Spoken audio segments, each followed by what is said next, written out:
Hello guys, welcome to another রন্নিমি cooking blog.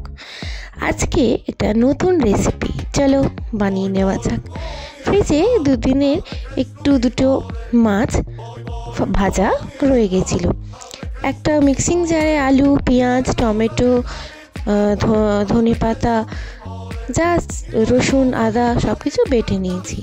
এবার কড়াইয়ে একটু সাদা তেল গরম করে তাতে সামান্য একটু কালো জিরে, দুটো ছোট এলাচ দিয়ে মিক্সিং জারে মেশানো বাটা মশলাটা দিয়ে দিয়েছি।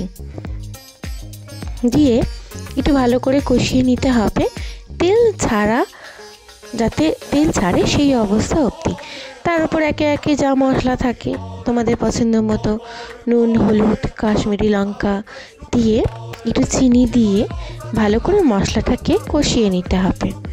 দেখো মশলা থেকে তেল ছেড়েছে। এবার মাছগুলোকে ছোট ছোট করে কুচি করে কাটা ছাড়িয়ে নিয়ে সেগুলো তার মধ্যে দিয়ে দিলাম।